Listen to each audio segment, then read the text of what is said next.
Bismillahirrahmanirrahim. Alhamdulillah wassalatu wassalamu ala Rasulillah wa alihi wasahbihi wa man walah. Berbincangan berkaitan dengan bab kias, kita sampai pada bahagian kedua, membincangkan tentang syarat bagi rukun-rukun kias. Yang kedua ialah syarat furu'.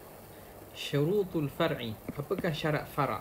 Fara' tu apa dia? Iaitu masalah baharu yang kita nak kiaskan berdasarkan al-as, berdasarkan hukum ataupun masalah yang telah ada hukumnya daripada nas. Itu dinamakan fara'. Kata pengarang, ayyakun al-far'u ghairu mansusin ala hukmihi. Syarat kedua, untuk fara' yang kita nak kiaskan, mestilah fara' itu tidak ada dinaskan di atas hukumnya. Kalau dah ada nas, maka tak perlulah kita nak kiaskan kerana nas itu dah ada. Sekarang ni untuk kita kias, mestilah fara' itu ghairu mansusin ala hukmihi, li'anna al-qiyas yarji'u ilaihi, kerana qiyas ni kembali kepada nas itu. Idza lam yujad fi kembali qiyas tu yurja'u ilaihi, hanya kita kembali untuk ataupun kita perlu kepada qiyas itu idza lam yujad fil mas'alati nassun, jika tidak ada dalam sesuatu masalah itu nas, barulah kita qiyas. Kalau ada nas, tak perlu kita qiyas.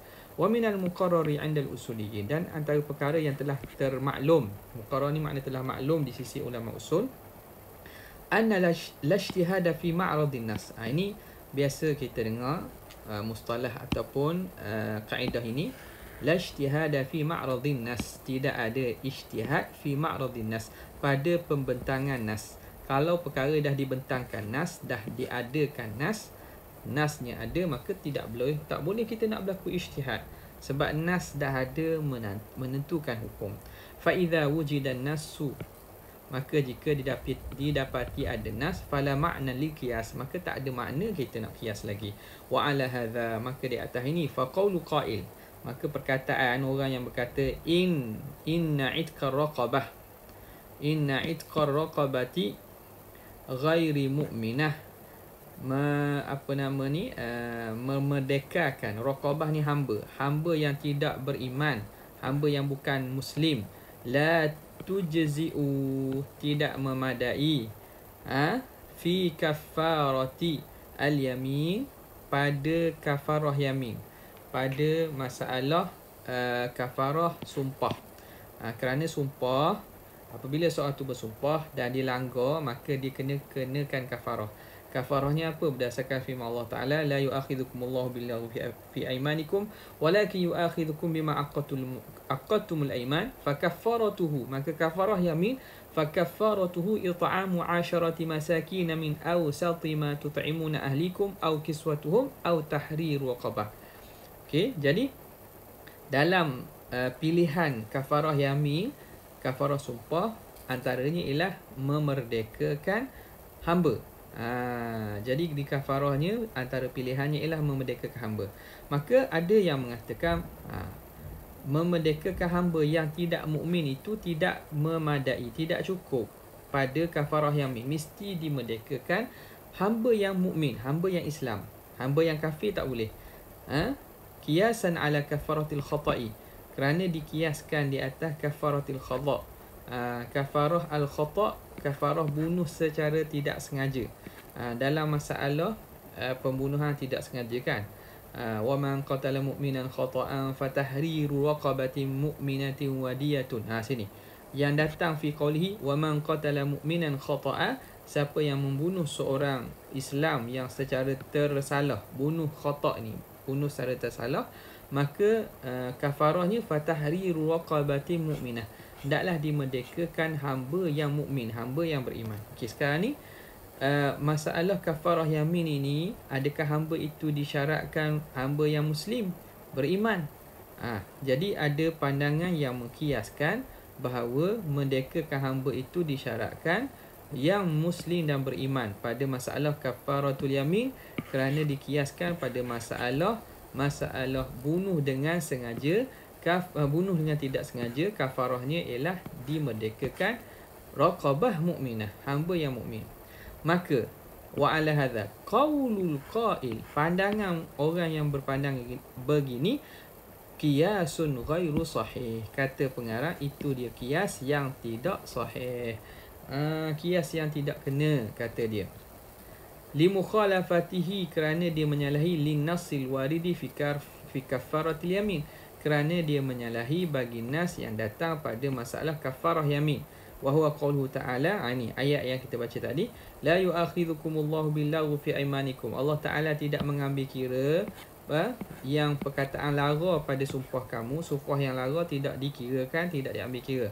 Walakin yu'akhidhukum bima aqadtumul aiman, tapi Allah mengambil kira jika kamu meniatkan dan juga mengiktikadkan sumpah tersebut. Kamu buat sumpah itu secara ada kehendak, maka kafarahnya it'amu asyarati masakin, beri makan 10 orang miskin daripada apa yang kamu makan secara pertengahan.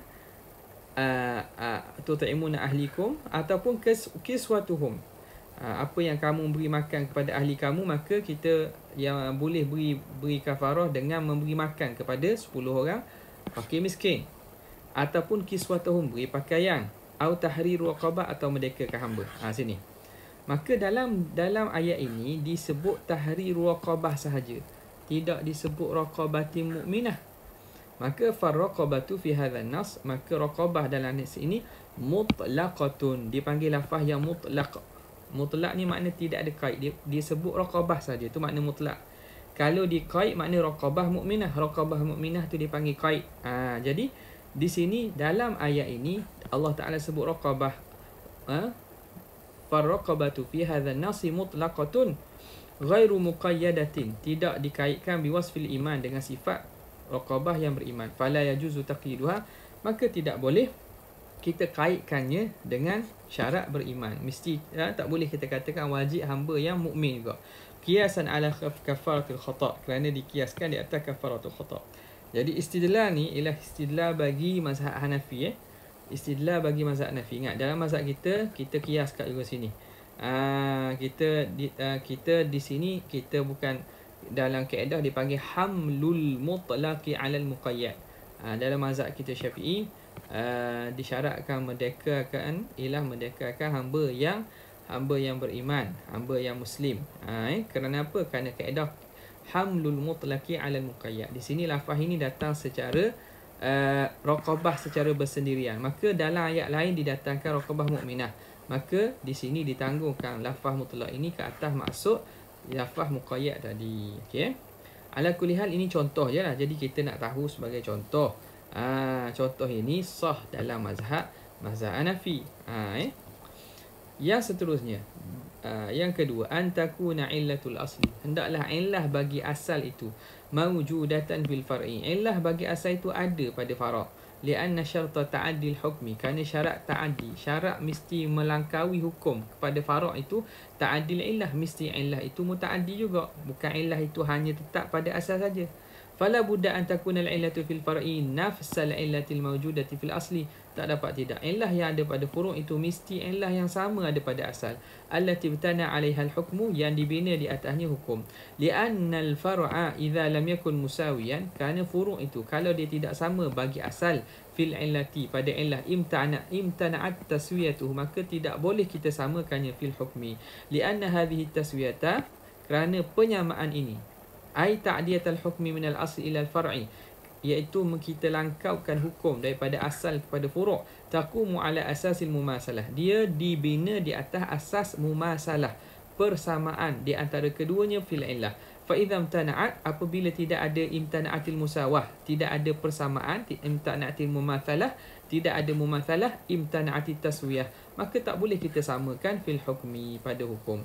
Wal qiyasul ladzi la yatahaqqaqu fihi hadha syart, maka kias yang tidak berlaku padanya syarat ini, yuqalu lahu qiyasun ma'al fariq. Kias mana? Kias yang ilahnya tak ada, ilah asal tak ada dalam furu', maka orang panggil pada istilah qiyasun ma'al fariq. Kias dalam keadaan ada perbezaan, kias yang ada beza. Maksud apa? Kita nak kias patutnya sama. Tiba-tiba kias ni kias dengan benda yang asing, benda yang berbeza. Bila benda berbeza, kita tak boleh kias. Istilahnya dipanggil qiyasun ma'al fariq. Mithaluhu, contohnya, mas'alatu qismatil iqab, masalah pembahagian al-iqab. Iqab ni makna Allahumma salli ala sayyidina Muhammad, ialah harta yang bentuk iqar ni ialah tanah. Itu panggil iqarat lah. Masalah pembahagian iqar al-mashfu'i fih, yang berlaku syuf'ah padanya, baina syuraka, di antara rakan kongsi, alladhi lahum haqqu syuf'ah, yang mereka ni berhak untuk mendapat hak syuf'ah. Okey, macam ni. Ni pelajar kena tahulah, dalam fiqh ada bab nama bab syuf'ah. Jadi syuf'ah ni berlaku biasa pada benda yang tak boleh kita nak bahagikan. Jadi benda-benda yang tak boleh bahagi ni ialah panggil aqarat. Aqarat ni makna seumpama tanah, bangunan dan seumpamanya. Jadi al-iqar ini, tanah ini, pembahagian tanah yang ada hak syuf'ah padanya di antara rakan kongsi, alladzi lahum haqqu syuf'ah. Maka ayuksamu, adakah dibahagikan, bainahum ala adadi ru'usihim, dibahagikan di antara rakan kongsi berdasarkan bilangan kepala mereka.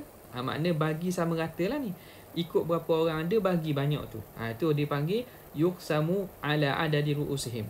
Wala i'tibara li maqadiri sihamihim, yang tidak diambil kira kadar siham, kadar saham ataupun kadar perkongsian mereka itu. Am yuksamu binisbati sihamihim, ataupun bahagian mereka dibahagikan mengikut saham mereka, mengikut bahagian daripada mereka daripada sebab syufa'ah mereka itu. Okey. Jadi ni berlaku khilaf. Faham tak? Okey, contoh macam ni ya. Kita kata satu tanah. Okey. Tanah ini maka antara 3 orang lah kita kata. Antara 3 orang tanah ini. Jadi A, B dan C. Tiba-tiba B nak jual. Okey. Kemudian bila B nak jual, maka yang dapat hak syufa'ah ni ialah A dan C lah, sebab mereka ni berjiran dengan tanah milik B ni. Maka A dan C berhak mendapat hak syufa'ah. Okey. Kedua-duanya untuk syufa'ah, maka kena bagi. Bila kena bagi, nak bagi mengikut bilangan kepala ke? Sekarang ni 2 orang, makna kena bagi 2, separuh ke? Ataupun mengikut bilangan peratusan mereka. Contohlah, katakanlah mereka beli tanah ini secara bersepakat. Mereka beli secara kongsi. Contohnya mereka kongsi. A ni katakanlah dia bayar, Allahumma salli ala sayyidina Muhammad, A ini dia bayar macam mana? Bahagiannya kita kata dia bayar bahagiannya katakanlah separuh daripada harga tanah. Bayar separuh daripada harga tanah. Kemudiannya C ni bayar 1/4 harga tanah. B pun bayar 1/4 harga tanah. Okey, sekarang ni kita nak bahagikan tanah B. Ni teknikal sikit ni ada bab syufa'ah. Kita nak bagi tanah B ni, kedua-dua nak ambil hak syufa'ah, maka tanah ni perlu dibahagi. Adakah dibagi 2 terus kerana berdasarkan bilangan ni, ataupun dia dibahagikan dibagi macam mana? Dibahagikan mengikut kepada saham dia. Maka A ni saham dia separuh, B ni saham dia 1/4, separuh daripada saham A. Maka kena bagi apa? Kena bagi ada bahagian yang A dapat lebih lah. A patutnya dapat lebih pada C, sebab bahagian saham pada pembelian dia ni lebih banyak daripada C. Okay, nampak dah boleh faham setakat tu cukup dah. Kita nak tahu bagaimana ni, adakah berlaku pembahagian hak syufa'ah itu berdasarkan bilangan orang yang mengambil hak itu, ataupun berdasarkan bahagian mereka, saham mereka. Qala al-Hanafiyatu, maka berkata Hanafiyah, yuqsamu bainahuma, dibahagikan antara mereka berdua bisawiyah, dengan sama. Tengok berapa orang ada, bahagi ikut kepala. Bighaddin nazari, tanpa dilihat, an maqadiri sihamihim, dengan kadar bahagian mereka, saham mereka. Wa qala ghairuhum, kata sebahagian mereka, yuqsamu bainahum biqadri hisasihim, hendaklah dibahagikan antara mereka dengan kadar hissah, bahagian mereka, bahagian saham mereka itu. Mustadillina bil qiyas, kerana mereka berdasarkan qiyas. Jadi kalau sesuatu orang tu memiliki saham banyak, patut dapat banyak lah. Qiyasnya begitu.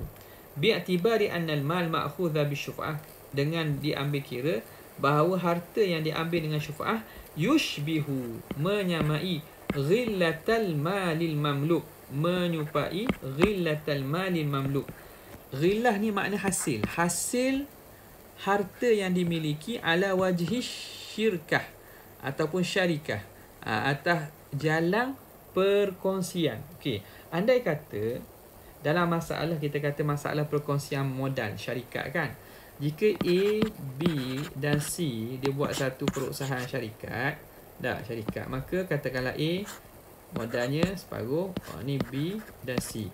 Hasil daripada keuntungan syarikat, macam mana bentuk pembahagiannya? Bentuk pembahagiannya mestilah A dapat lebih kerana dia modal dia banyak. Maka dapat separuh, ni 1/4, ni pun 1/4 kan. Andai begitu, maka dikiaskan. Dia umpama yushbihu ghillata. Ghillah ni makna hasil daripada harta yang dimiliki atas jalan syarikat. Bila begitu, hak syufa'ah pun sama. Wahaifu annal ghillata, sekira-kira bahawa hasil keuntungan itu tuqsamu, dibahagikan ala syurakai, kepada ahli syarikat, binisbati hisasihim, berdasarkan bahagian mereka, fi hadzal mal, pada harta al-mushtaraki yang dikongsi. Harta yang dikongsi itu, maka dibahagikan untung berdasarkan bahagian. Bila khilafin, ini tidak ada khilaf di antara ulama, maka fayuqasu alaihi, maka dikiaskan atasnya tamallukul masyfu', pemilikan. Tamallukul masyfu'i fi, pemilikan harta yang dilakukan syufa'ah padanya, min qibali syuraka, daripada pihak rakan kongsi, bi tariqi syufa'ah, untuk dengan jalan syufa'ah. Maka dikiaskan syufa'ah dengan masalah keuntungan syarikat. Fayuqsamu alaihim binisbati hisasihim, maka dibahagikan ke atas mereka dengan bahagian mereka pada pemilikan. Jadi itu dalil selain pada Hanafiyah, antaranya Syafi'i. Maka Imam Syafi'i atau mazhab Syafi'i membahagikan ikut bahagian mereka. Faraddal Hanafiyah, maka ulama Hanafiyah rad ala hadzal qaul, dia rad pandangan ini, bi anna hadza qiyasun ma'al fariq, katanya ini qiyas dalam keadaan tidak ada persamaan. Qiyas dengan keadaan berbeza, qiyas ma'al fariq. Kenapa? Li annal ghillah, kerana ghillah hasil itu mutawallidatun, dia berlaku, dia lahir, dia terhasil minasyai'il mamluk, daripada sesuatu yang dimiliki. Fayakunu likulli syarikin, maka bagi setiap rakan kongsi, min hadhil ghillah, daripada hasil itu, biqadri ma tawallada, mengikut apa yang lahir, min milkihi, daripada pemilikannya. Jadi dalam masalah harta keuntungan persyarikat, maka dia lahir keuntungan dengan sebab harta pemilikan. Maka masing-masing berhak memiliki keuntungan berdasarkan pemilikan harta. Amal ma'khudhu bisyufa'ah, adapun yang diambil dengan hak syufa'ah, falaisa mutawallidan min milkihim, dia tidak lahir daripada pemilikan mereka. Idh anna milkal ghairi, kerana milik orang lain, la yumkinu an yakuna thamaratan aw ghillatan li ahad, tak boleh dia menjadi hasil ataupun menjadi keuntungan bagi pihak lain. Itu jawapan ulama Hanafiyah kepada jumhur. Nampak? Ini jadi sekarang ni kita hanya nak bincang. Contoh tu tidak ada masalah lah. Sekarang ni kita ambil contoh untuk mazhab Hanafi tentang syarat ini. Jawapan pada ini pun ada sebenarnya, tapi saya tak nak panjangkan lah. Kita nak faham contoh saja. Jadi contoh ini contoh yang didatangkan berdasarkan mazhab Hanafi. Untuk faham apa? Bahawa mesti illah itu pada asal ada dan pada furuk mesti illah yang sama ada. Kalau tidak ada illah dipanggil qiyas ma'al fariq. Jelas Yang ketiga ialah syurutul illah. Syarat illah. Jadi syarat illah ini panjang sikit, insya-Allah kita akan tengok pada video yang akan datang. Wallahu taala alam.